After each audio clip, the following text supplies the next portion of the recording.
What would you bring with you if you were spending multiple days outside in the winter, where you need to prioritize mobility and safety in an alpine environment? I'm going to answer that exact question because I just got back from one of, if not the most committing winter trip that I've ever done. I was out for 4 days in the backcountry of the Canadian Rocky Mountains with my friends Justin and Marty. We covered 45 kilometers, crossed high mountain passes, slept outside, and I felt like my equipment was perfectly dialed in. I'm gonna go over every piece of gear and clothing in detail. There are 5 or 6 new items that I'm gonna talk about that are scattered throughout all of the different gear systems and clothing that I brought with me, so keep an eye out for those. Let's jump right into it with the clothing that I wear day to day when I'm out in the winter. I'll start with the Bringy mesh base layer, which is one of the 6 new items that I had with me. I've been testing it out over this winter, late fall and winter, and I've been really impressed with it. I've never felt so dry before. It really is, in my opinion, a game changer. I pair this with a grid fleece kind of turtleneck that has a quarter zip. This is just from Eddie Bauer. It's pretty lightweight, and these two combined are just an incredibly versatile system. Moving to the lower body, I always wear a Merino boxer paired with a grid fleece long thermal leggings. I have long merino wool ski socks on. These are my go-to ski socks from Defeet. And then I have my Softshell pants. These are just winter Softshell pants from Eddie Bauer. They're okay, they work. Next up is my avalanche beacon. If you're not familiar with avalanche beacons, you basically have them turned on in transmit mode. So it transmits a radio signal. And if you're buried by an avalanche and you have partners around, they turn their beacon onto search mode. There's a directionality and it allows them to find you. So this I wear on top of my grid fleece shirt. Some people put it in their pocket. I find it just easier to keep track of having it just on my torso. Then I have a grid soft shell that breaks the wind. It adds a little bit more warmth, and combined with the other layers that I have on my torso and my legs, I find this a really effective system. A warm hat and some different gloves and mitts. So these are very thin, sort of typical fleece mitts, kind of wind blocker, soft shell mitts by Black Diamond. If I'm not using one, the other's in my jacket pockets, and you know, I switch them out throughout the day depending on the temperature, depending on how I'm feeling, if one's getting damp or not. Those are what I have on my hands while I'm being active, and this works quite well. Last is a pair of sunglasses that you really need to have with you in a snowy alpine environment. My ski boots. So these are a lightweight touring ski boot that pairs up with my skis. It's a very specific piece of gear and it's kind of outside the scope of this type of video. I do have a video where I talk about skis versus snowshoes, and I really do explain the system in detail. It's a very standard kind of lightweight ski touring setup. The boots, the skis, poles, and then also climbing skins. Climbing skins let you climb up the mountain and not slide down backwards. So the material has kind of directionality, sort of like a velvet. So one way it slides, one way it grips. There's a kind of peel and stick glue on it that stays on the climbing skin. So you put it on the base of your ski, hooks on the front and the back, lets you climb up hills, lets you go places without having to worry about sliding the wrong way. It's quite grippy, and there's a lot of different climbing skins on the market. Each company kind of has its own particularity. Some glide more, some grip more. For someone who's in this environment, it's, I think, the best way to get around. It's very efficient, and it does let you slide downhill quite quickly when you need to. We didn't really have to do that much on this route, but we did finish the trip at a ski resort and had to ski down it. So that's the skis. You're probably gonna ask, why the grid fleece bottoms and not the mesh bottoms, or pairing the mesh bottoms with the grid fleece bottoms like I do for my torso? The answer is pretty simple. I found that combining these two is just too warm. I used it on some just resort ski days. I also took them out ski touring. These two combined are so hot, I just find it too much. Then I also tried the mesh bottoms alone, and I found it pretty cool. Even when I was in my sleeping bag, there's only really a small portion of basically my thigh that would get an advantage of having that mesh base layer. Definitely something that I'm gonna have for those really cold trips, but for anything basically above -20 degrees Celsius, I'm perfectly comfortable. Now I'm gonna go through everything that I had on my back, starting from the outside working in, how I had my pack set up on day one. First thing, just so that I don't smash it, I always have my camera on me. So this is a little DJI Osmo Action 5 on a clip from GoPro. So that lets me have that on my shoulder strap. It's really quite secure, and it allows me to take this off, use it quickly. Extra batteries in my hip belt pocket, a little tripod also in my side pocket. This is for at camp and things like that. When the ground's kind of packed down, I can just set this down on the ground and have the camera, and a little microphone that works wirelessly with the camera. This really helps reduce the wind noise and makes the audio more clear if I remember to turn it on. My little Bic lighter, which is normally in the side pocket of my pants, that keeps it warm. On the side pockets of the bag, I typically have my half-liter Nalgene bottle in a beer can sleeve. This insulates it just enough to really keep the liquids from freezing for a couple of hours. Not like a full cozy that I use on my 1-liter bottle, but it really helps. On the other side, I have a small foam pad that is a really multi-purpose item. This is essential. Some kind of foam is essential in the winter. Different people bring different sizes, but I think you really can't get away from having this. I use it to sit on it in camp. I can use it during the day if I want to stop and have a break, which is pretty rare. And I can also do things like put my cook pot and stuff like that on it just to keep it from melting into the snow. This was another new winter item for me. I was really trying to solve a problem, which some of you might have noticed in the video that I posted right before the trip video, which was a scouting trip, because I normally end up really dehydrated in the winter because it's a pain to get your water. And if I only have half-liter out, that disappears pretty quickly.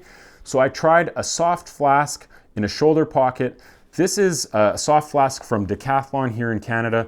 I don't think it's available around the world. I looked it up, and Hydro Pack has a new model that is a half-liter flask with, most importantly, a locking bite valve.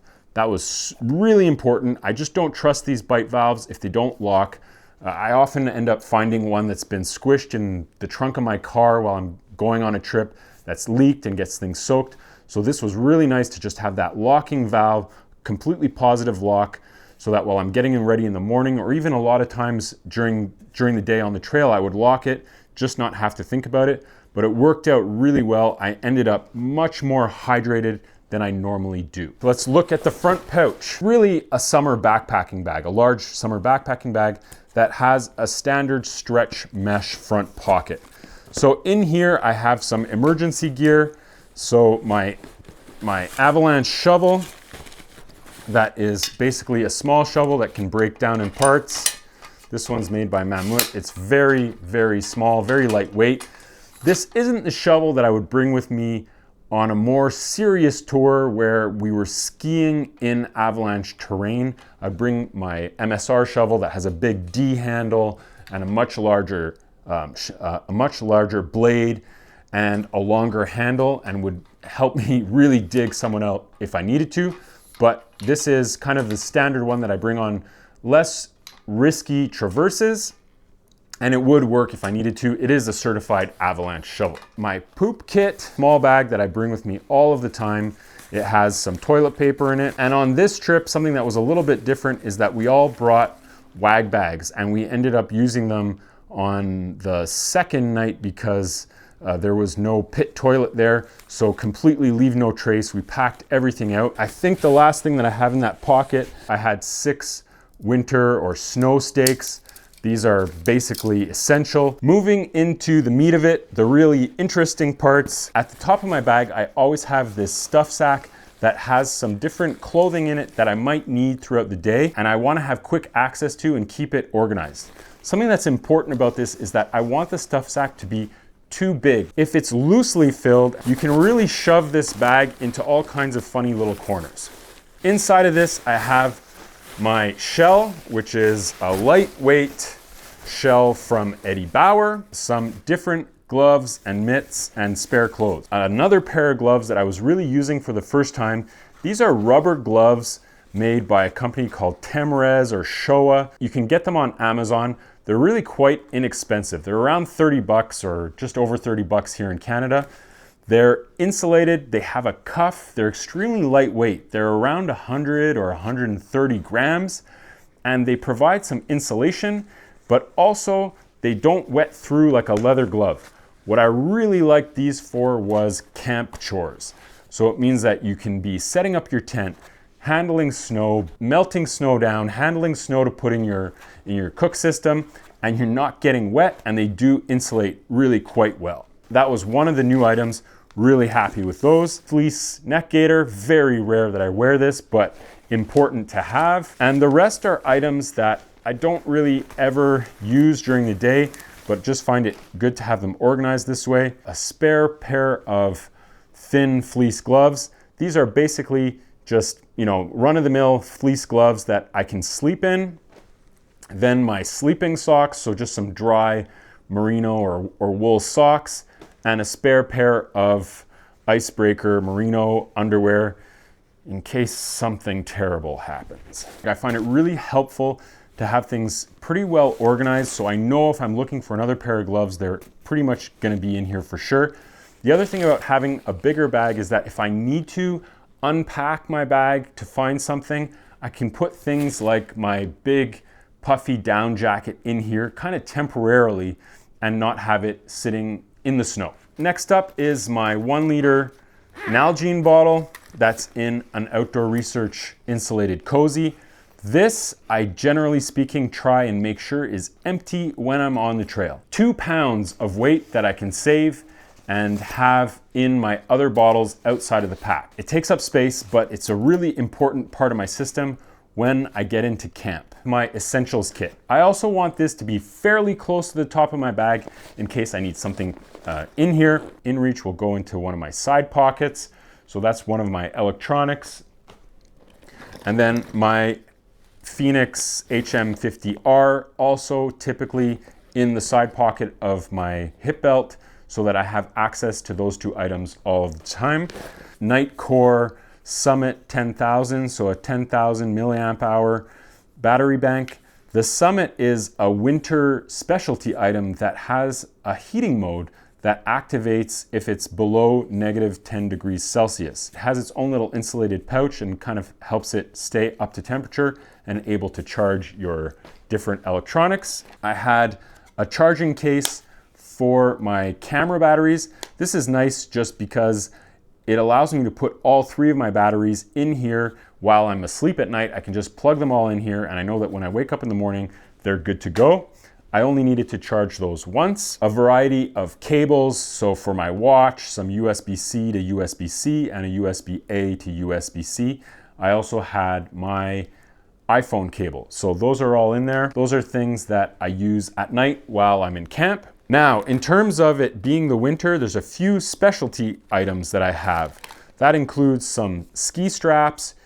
You just never know when you're gonna blow out a buckle on your ski boots, and these Voile ski straps they're lifesavers. Chemical hand warmer packets. So I had 4 packets. They're really nice to have with you. I used to kind of laugh at them, and then last year I ended up using them on one trip, and it really made a huge difference to be able to have a warm pack in your gloves when you're in camp. So when you're doing things, that's what keeps your gloves warm, and then you don't lose heat when you take off gloves, put your hands back in your gloves. I try and avoid using them, but they're good to have. The last few items that are specific to winter were an extra battery for my headlamp. So yes, it's a rechargeable headlamp, but basically you're bringing more battery power either in your battery bank or in an extra battery. It doesn't really change weight. What's nice about having the spare battery is that when your headlamp dies at night, you just swap it out and you're good to go. You don't have to recharge it. Some extra duct tape, so a little roll, and my Leatherman Skeletool with some extra bits that are compatible with my skis, the bindings, and everything like that. along with some bale wire. So you can definitely solve a lot of problems with these items. The rest of what's in here is really thoroughly described in its own video. I have a very basic first aid kit that has leukotape, some painkillers, some large bandages, things like that. A little fire starting kit that just has some fire plugs and an extra lighter.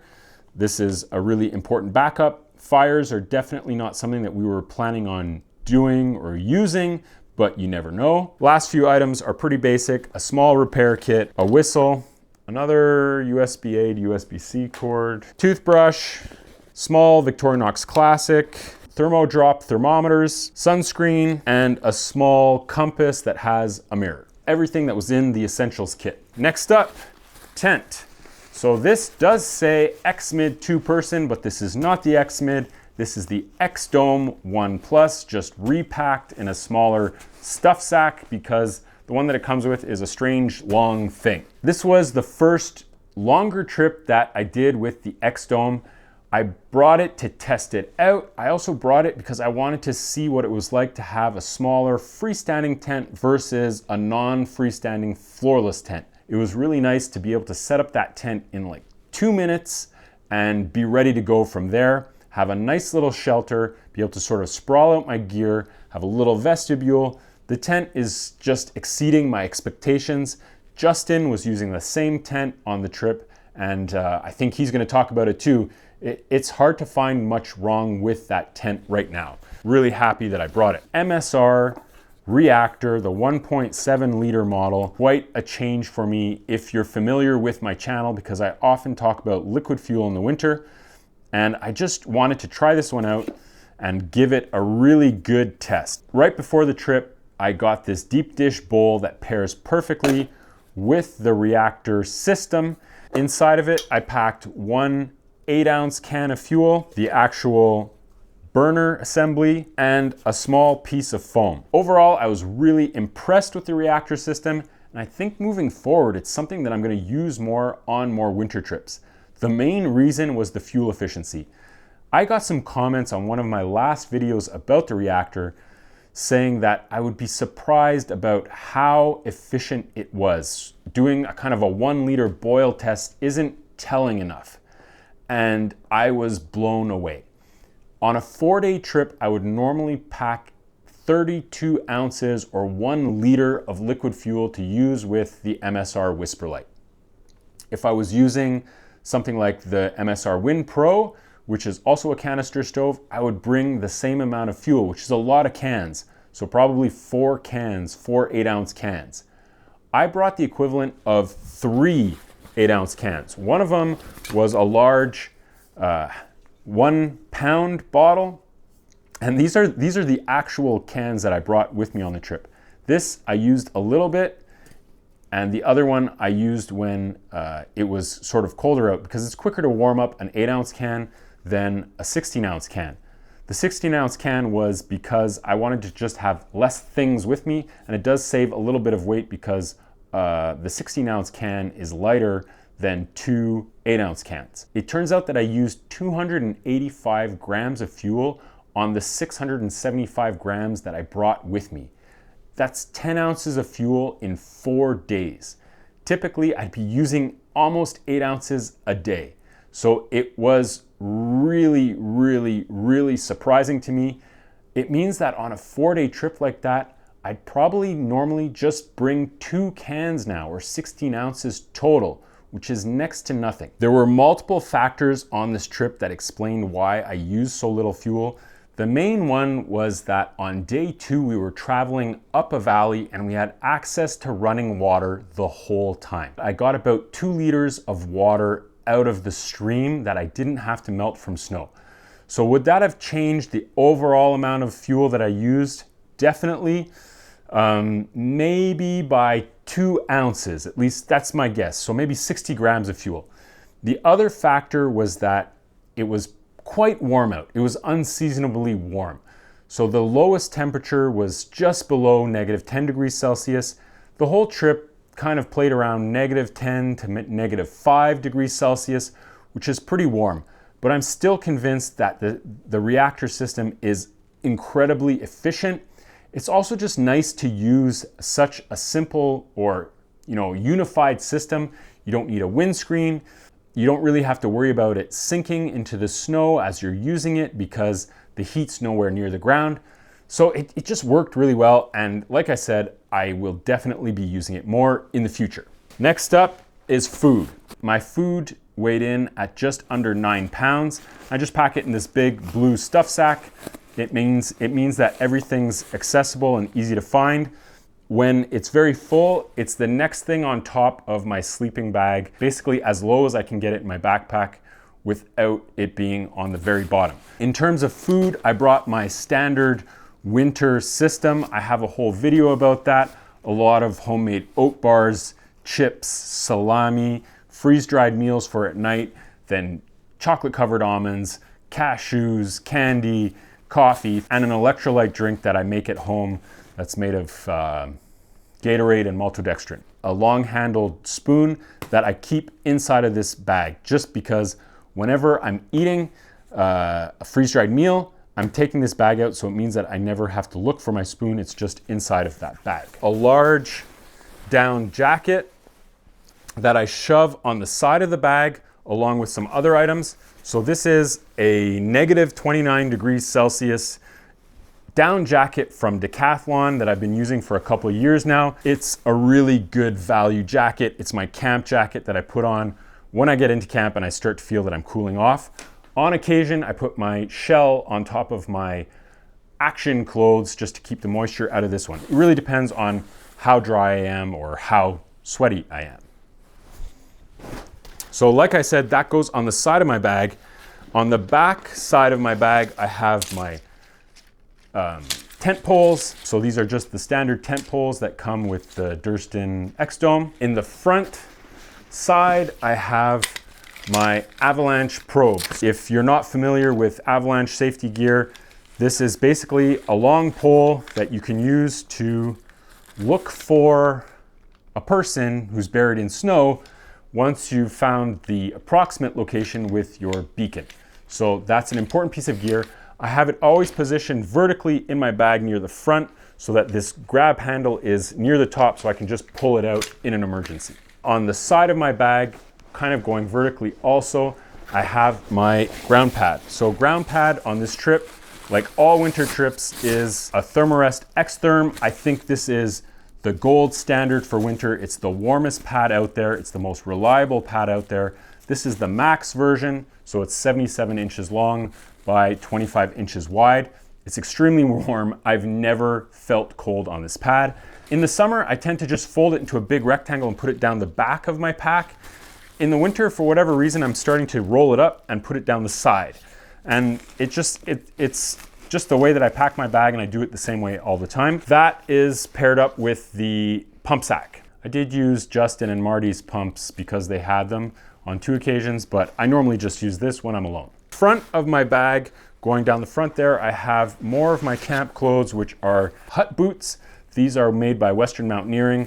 They're down boots that have foam on the bottom, so these are what I wear around camp when I take my ski boots off. The forecast wasn't for extremely cold temperatures, so I didn't bring my big expedition mitts, but these are still quite warm. They're very loose fitting, so if you have cold hands, these are kind of my last resort. I try to never wear them unless I really need to or the temperatures really dip. I keep them dry. They're kind of an emergency piece of gear. And last is my big pack liner with some other 2 or 3 other pieces of gear in here. So this is a pack liner made by Mountain Laurel Designs. It's made of DCF. It's smaller than my actual backpack. Big enough that I can stuff my sleeping bag in there easily and it'd be pretty loose, so it's not a fight to get in here. And it means that I have space on the side and front of it in my pack where I put, for example, my ground pad vertically, my avalanche probe vertically, my tent pegs vertically, the extra fuel can vertically on top of my ground pad, then all kinds of other things like my big down jacket all stuffed around the side, extra mittens stuffed around the side. The hut boots I put vertically on the front side by side, so I know where everything is all the time. It means that packing is very consistent. I can do it more quickly. I stuff things in here pretty loose, And then when everything's kind of ready to go and I need more volume, I just press down really hard, and this shrinks down to probably half the volume of the bag when it's in my pack. I have another item that was basically kind of new for this trip, maybe the second time that I'd use it, but the first time that I used it on a more extended trip, a vapor barrier liner made of Silnylon by Rab. It's actually Justin's. I don't know if he wants it back. I've experimented with vapor barriers over the years. I like them more than the overquilt because they're lighter, they're just more compact. No matter what, you're gonna get vapor into your down, and it won't necessarily condense in your top quilt. There's gonna be a dew point somewhere in there. You don't know where it is, depends on the temperature, depends on all kinds of different factors. So this just means that basically the dew point ends up in your vapor barrier, and the moisture has to vent out the top of your bag. Last piece of clothing is my insulated pants. These are Apex pants. I can't remember what the material is. Had these made by a local seamstress, and they have long zippers along the side. They're quite light at 16 or 14 ounces. I think they're 14 ounces, quite light, very versatile, very warm. They're oversized so I can get them over my ski boots, and they really work nicely in very cold temperatures. I didn't wear them much on this trip because it was so warm. I didn't really need them, but it's just part of my winter system. I have them with me all the time. Last up is sleeping bag. On this trip, I brought the Thermarest Polar Ranger, which is a negative 30-degree sleeping bag. This was overkill. It's a beast of a sleeping bag. It was too warm, but I didn't know what the temperatures were gonna be exactly. And it has a lot of features that are just really great for the winter. Being able to get in and out from the top of the bag, use it while you're in your tent as a jacket, not having to have it completely opened, is pretty nice. It weighs in at 58 ounces, which is right around a pound heavier than my negative 18-degree Thermarest Parsec. No question could have gotten away with my negative 18-degree bag. I would have been comfortable. And then last is the pack. My pack is a ULA Catalyst. It's a very large volume pack. Comes in at around, I think it's around 75 liters. And it is a summer backpacking bag, but it has a big capacity. It handles relatively heavy loads quite well. I added on the shoulder strap pouch. It does have some extra webbing straps that I asked them to put on. I would like a more winter specific bag with a large external closing pocket instead of the stretch mesh, just to have a really dedicated place for my avalanche shovel, the probe, and then some other gear that can be slightly more loosely fitting and never get snow inside of it and never have to worry about losing it. I forgot one thing, and that's the Garmin Fenix 7X GPS watch. I bring this watch on all of my trips now. On multi-day trips, it really does help me reduce the amount of battery that I use on my phone because I'm looking at my phone less often to navigate. I'm navigating more off my watch, really looking at time, distance, things like that. A little bit of information really helps out. That is all of my gear. I hope you found it useful. If you have any questions, leave them in the comments, and definitely check out the trip video. I'll link it right here.